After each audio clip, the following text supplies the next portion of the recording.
Yes, first of all, the Gazans are happy that the war stopped after 2 years of humanitarian sufferance.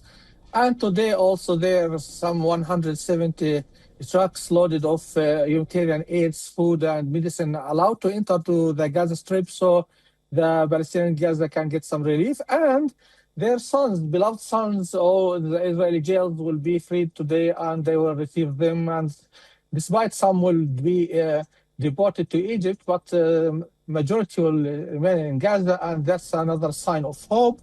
And also the Gazan people says, as Trump arrives to Israel, it's a sign that he will give guarantees. He confirmed the war ended, this is the end of the war. So the Palestinians were concerned that after Israel take its hostages and their bodies, then they can resume the war. But Trump confirmation today as he arrived to Israel, and after that the war is finished, give them a strong hope. So they are double joy in Gaza with everything, the end of the war, Trump confirmation, the free for the prisoners, the entry of the food and humanitarian aids, all of the things together works at this historical day. I'm sure absolutely receiving such news would definitely bring happiness. Now, there are likely to be multiple points of contention during the negotiations over later phases of the deal. We know that first, of course, has been done, and now that Hamas has released all 20 of them, what happens to Hamas now? We know that previously they had refused to lay down its weapons, saying it would only do so once a Palestinian state has been established. Looking at the talks that are going to happen in Egypt, how do you think the role of Hamas would now look like in the region? As you know, the Trump proposal wasn't ideal for Hamas, and they had to answer yes or no, and they said yes. But so they hope that the negotiators, the mediators, Egypt, Qatar, Turkey, will make some improvement in the conditions that sit there.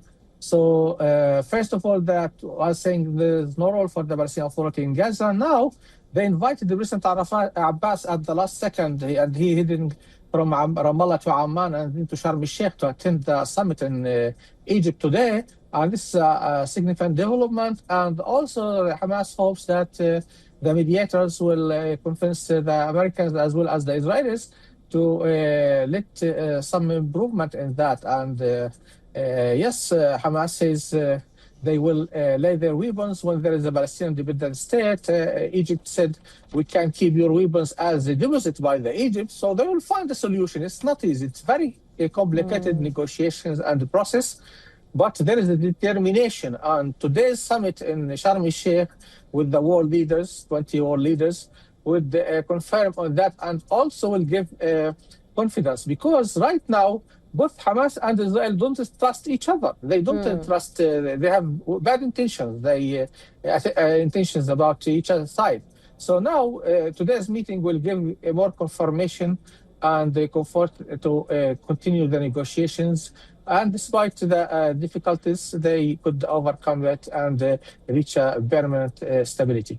Absolutely, and I was just going to come to that point. Of course, it looks like everything has been settled, but how do you look at the future considering the security perimeters? We know that when it comes to security, when this talk is happening, Israel is not part of this summit. We know that ally U.S. is, but we don't see Israel's participation in those talks. How likely is Netanyahu to agree to any talk that might take place? And on the other hand, we know the Palestinian president might be there. Do you think that Hamas would agree to, a Palestinian head who's going there to address their issue? Also, Hamas is not attending the summit, not only Netanyahu, but there is the Americans who represent Israel in those talks and those issues and standing supportive for them. And about security, they are also a significant development. They're talking about 200 Palestinian police who were trained in Egypt recently will be deployed and Rafah crossing borders between Gaza and Egypt. And today I learned that the European Union also will send another 200 observers to be at the Rafah crossing. So they are about to coming closer to find the security solutions. And also the two American soldiers who said they will come to stabilize agreements. So the Americans will put all of their weight in this issue, and the Israelis cannot say no to the Americans. The Arabs cannot say no to the Americans, as well as Hamas cannot say no to the Americans. So I think as long as President Trump is there, the things will work. The only guarantee is the President Trump.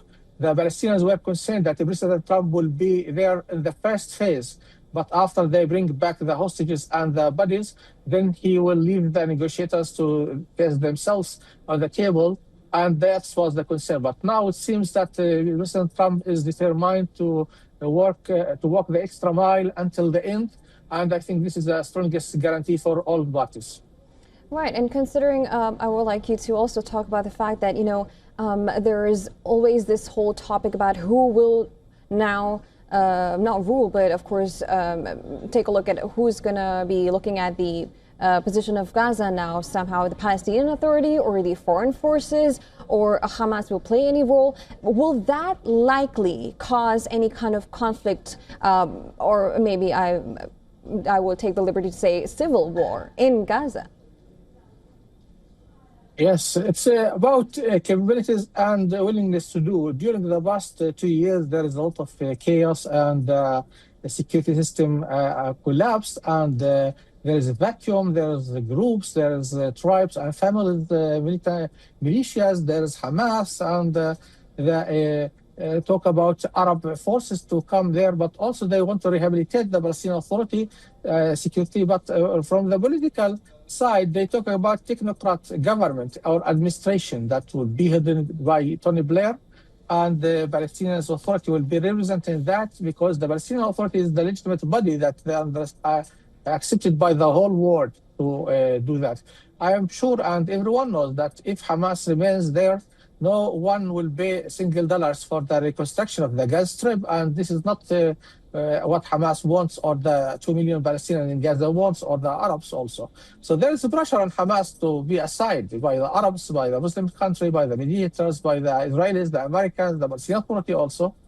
And they want to engage the Palestinian Authority as much as possible. But also there are Arab countries who will take responsibility there, and they talk about also Arab security forces could be there in the Gaza to maintain security until the requalification of the Palestinian security forces to be able to deploy there. And the role is very difficult also. It will be like maintain security and providing relief, unless the Americans allow the UNRWA and United Nations to handle the circulation of the relief supplies to the 2 million Palestinians in Gaza.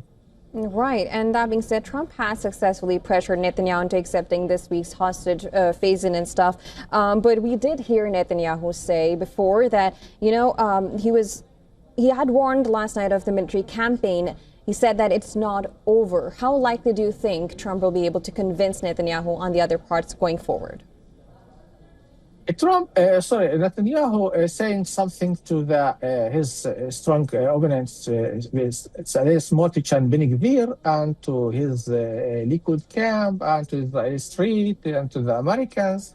So he has to use languages, because Netanyahu it wasn't Netanyahu's choice to end the war. He was forced by Trump to end the war, and he has to maintain his coalition, not to collapse and to go to earlier elections. So he has to give them some signs, some hopes. You can have free hand in the West Bank to do whatever you want, expand settlement, but let us continue this. We'll be able to come back and do the job in Gaza. If Hamas committed a mistake, sometimes he bet that Hamas will reject Trump's proposal, but he's surprised when Hamas said yes to Trump's proposal. So he's keep maneuvering. He was doing that for 2 years, so it's not expected that he will finish his maneuvering tactics at the moment. But what is clear is that Trump all the time confirms, and he is trustworthy by the people here. And when he said the war has come to its end, the people believe him in the Palestinian side as well as in the Israeli side, in the Arab sides, even by Hamas. So he has credibility now. And Trump has the upper hand over Netanyahu as Hamas and all the parties in the region. So as long as Trump is present there and he wants things to happen, it will happen. No one can say no to Trump. Absolutely, that's a very strong point from you, definitely. Now, so how about the European forces? Like we talked about the foreign forces that might come into play when it comes to post-Gaza a war. What kind of roles do you think these countries like France or UK are playing? Because they, of course, have supported two-state solution, right? And we know that Netanyahu does not really go for that. Israel, again, is not part of these talks. How do you think these talks will play out, and how these European countries will be playing a part in that? Yeah, there's only one crossing borders links the Gaza Strip to Egypt. And before the war, before 2007, the EU BAM forces were deployed at the Rafah crossing borders. And now they are ready to deploy them on Wednesday. So after 2 days. And that's a significant development that the European Union will play a strong role in Gaza. And they also said that they want to play a strong role in Gaza. And now the Emmanuel Macron, the French president, also will attend the Sharm el-Sheikh summit today. And France is supportive of the two-state solution and of the Gaza Strip to end the war. So I think France will do every possible efforts and exert every possible efforts to make things happen on the ground, to maintain peace and stability, reconstruction of Gaza, and the qualification of the Palestinian security. And also the Palestinian Authority is ready to send its forces to be deployed in Gaza. But now they talk about the Rafah crossing borders, which will enable the people from Gaza to leave through Egypt, or the Palestinian of Gaza to come back from Egypt to the Gaza Strip. This is a significant point. Then it will be the issue of the internal security, how they will maintain that. Yesterday we saw Hamas forces, and Trump, he said he allowed them to do that temporarily until they found an alternative for them, and I think this works well right now. Right. Everyone was concerned more about the difficulties that might happen and might face in the Gaza, but since the signature of the agreement on last Thursday, right now, we see like a minimum problems happens. And even today, Hamas said that they are faithful to turn the bodies, and before that they turned the 20 hostages and time. So things work well on the ground. Absolutely. Of course, the first thing we might be looking for is the restoration of Gaza, the aids, everything, of course, has to take time. But thank you so much for joining us on the show and giving us all the perspective.